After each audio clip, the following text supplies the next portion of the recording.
आपके गठबंधन के साथी हैं आशीष जी, बड़ी देर से इंतजार कर रहे हैं। आशीष जी, थोड़ा वक्त ले लिया मैंने, उसके लिए माफी चाहूंगा, लेकिन ठीक है, अपनी बात रखिए। आऊंगा अनिल जी, आप ही के पास आऊंगा।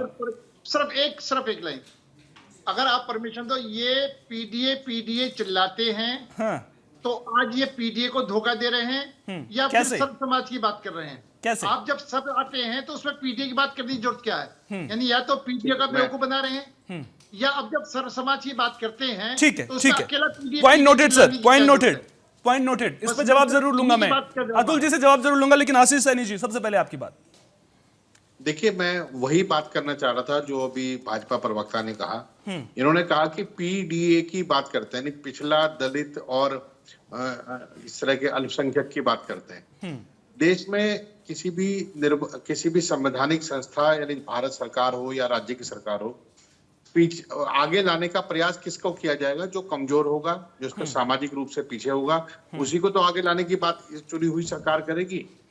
अब इसीलिए पीडीए की बात की जाती है कि पीडीए आर्थिक मामलों में, सामाजिक स्थिति में कई मामलों में पीछे है। जो वर्ग हमारा पिछड़ा रह गया और जो वर्ग आगे है, जिसको आप अगड़ा समाज बोलते हैं ना, जिनकी आप ठेकेदारी कर रहे हैं, मुझे आप बताइए, पूरे देश की आर्थिक तरक्की एक साथ तब होगी जब हर वर्ग का आदमी एक दूसरे के साथ कंधे से कंधा मिला के आगे बढ़ेगा।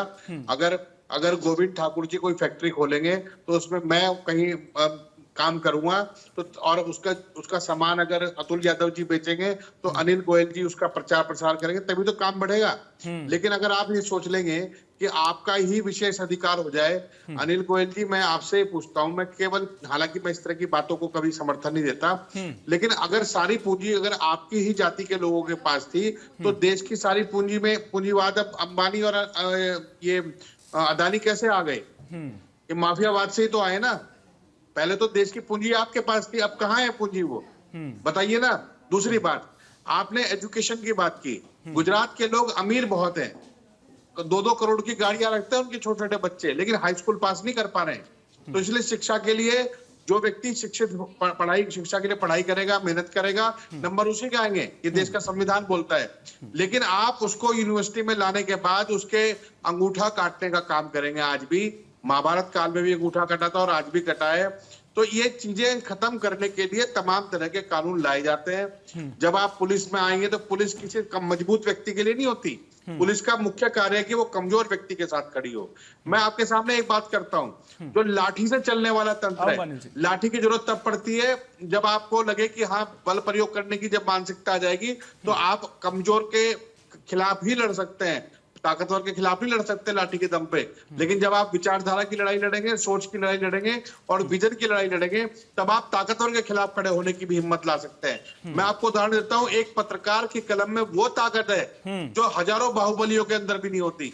लेकिन आज भी हिंदुस्तान का चौथा स्तंभ कहा जाता है। यदि पत्रकार की आवाज किसी की भी आवाज में शामिल हो तो पूरे सिस्टम को सुननी पड़ती है। आज आप न्याय व्यवस्था की बात कर लीजिए, 15-15 करोड़ रुपए में जज बिकते हुए दिखाई दे रहे हैं। कौन भरोसा करेगा इन जजों पर? तो आप लोग न्याय व्यवस्था नहीं दे पा रहे, शिक्षा व्यवस्था नहीं दे पा रहे, चिकित्सा नहीं दे पा रहे। अभी यूक्रेन और रूस का युद्ध हुआ, 20,000 डॉक्टर्स जो बनने के लिए वहां पढ़ाई कर रहे थे, वो हिंदुस्तान से गए। आपने हिंदुस्तान में मेडिकल कॉलेजों की सीटें बढ़ाने का काम नहीं किया। आपने हिंदुस्तान में नए मेडिकल कॉलेज खोलकर, क्योंकि आज डॉक्टर्स की बहुत कमी है हिंदुस्तान में, तो आप इस पर ध्यान नहीं दे रहे। आपने गलगोटिया यूनिवर्सिटी खोल दी, जियो यूनिवर्सिटी को आपकी सरकार ने 1,000 करोड़ रुपए क्यों दान दिया? और सोहन सिंह जी, जितने भी भ्रष्टाचार की बात करेंगे, उसका कारण यह है कि भाजपा भ्रष्टाचार को ढकने के लिए धर्म और धर्मांधता और धार्मिक ध्रुवीकरण का सहारा ले रही है। ये जय श्री राम बोलकर जेब काटने वाले जेब कतरे हैं। इन्होंने हिंदुस्तान को बेच दिया और आज हिंदुस्तान का चेहरा पूरी दुनिया के सामने शर्म से झुकाया। आज ना हमारे साथ पड़ोसी है, ना हिंदुस्तान, दुनिया के बड़े बड़े देश हमारे साथ है। आज हमें अकेला करके जो इनके प्रधानमंत्री ने अपने उद्योगपति मित्रों की जेब भरने के लिए जो इस तरह से अकेला छुड़वाया है, इसकी जिम्मेदारी इन लोगों को उठानी होगी। और ये मत सोचिए कि आपकी ये पोल है खुल नहीं रही है। आज की जो नई पीढ़ी के लोग हैं, जो जेन जी है, मैं उसी की बात कर रहा हूँ, वो समझ रहे हैं आपके स्केल को। जब हेमंता विश्व शर्मा मुसलमानों के वीडियो की तरफ बंदूक चलाते हुए दिखाई देते हैं ना, और आप बोल देते हैं एआई है, उनको मालूम है कि एआई नहीं है।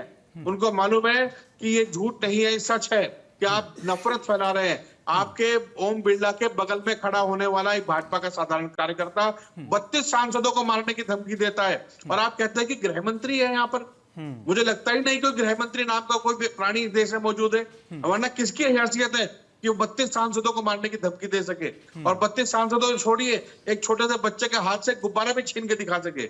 आप लोगों ने लोकतंत्र को कमजोर किया। आप लोग सोचते हैं कि कुछ मीडिया चैनलों को खरीद कर आप पूरी दुनिया पर राज कर लेंगे। आपकी हर जगह जिस तरह की थू आपके प्रधानमंत्री करा रहे हैं, ये बहुत शर्म की बात है। और आपके जो मुख्यमंत्री उत्तर प्रदेश के हैं मोहन भागवत जी ने, मैं एक सवाल पूछता हूँ, एक सवाल सिर्फ, अनिल गोयल जी ईमानदारी से जवाब दीजिएगा। एक तरफ भाजपा की और आरएसएस की विचारधारा कहती है जनसंख्या नियंत्रण कानून लाइए, सहमत हो गए हम, चलिए आपसे। दूसरी तरफ मोहन भागवत कहते हैं 3 बच्चे पैदा कीजिए। मुझे आप तय करके बता दीजिए किसकी बात माननी है। चलिए ठीक है, जवाब लेते हैं। अनिल गोयल जी, बड़ी बातें जो उनकी ओर से कही गई है, मोहन भागवत जी को लेकर के उन्होंने जो सवाल पूछा है उस पर भी जवाब दीजिएगा। और बड़ा आरोप लगाया है कि जो पिछड़ा वर्ग है उसे आपने एकलव्य बना दिया है, अंगूठा काट रहे हैं पिछड़े वर्ग का, जिस तरह से महाभारत में काटने का काम किया गया था। जो सारी संपत्ति है, पूंजी है, वो अडानी अंबानी को देने का काम लगातार किया जा रहा है। इसके अलावा विदेश नीति को लेकर के भी सवाल उठाए गए हैं। अपनी बात रखिए।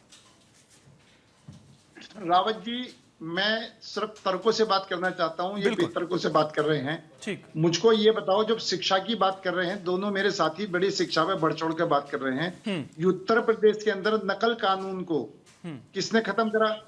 उत्तर प्रदेश की नकल को बढ़ावा किसने दिया? नकल माफिया आपकी पार्टी में बैठे हुए हैं। प्लीज सुन लो, नकल माफिया आशीष जी एक मिनट रुकिए ना। आशीष जी, आपको ठीक है, आशीष जी काउंटर करने का मौका दूंगा ना मैं मुझे भी आपको। बीच में बोलना आता है। ठीक है, मैं बिल्कुल उनकी बात तो रखने, उनको अपनी बात तो रखने दीजिए। मेरा एक सोहन सिंह जी एक प्रश्न था मोहन भागवत जी, और हाँ, उस पर भी आएंगे, वो मैंने पूछा है वो सवाल, उसका जवाब दे दें। ठीक है, आएंगे उस पर भी। पेशेंस सर, थोड़ा सा पेशेंस, ठीक है, थोड़ा सा पेशेंस। आरोप लगाओगे, सुनोगे नहीं।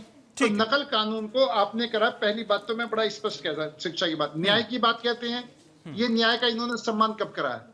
न्यायालयों का सम्मान कब किया है? इलाहाबाद हाई कोर्ट ने इंदिरा गांधी चुनाव को अवैध घोषित करा था, इनको रिजाइन देना चाहिए था। इन्होंने आप इमरजेंसी लगा करके पूरे देश में किया था इलाहाबाद हाई कोर्ट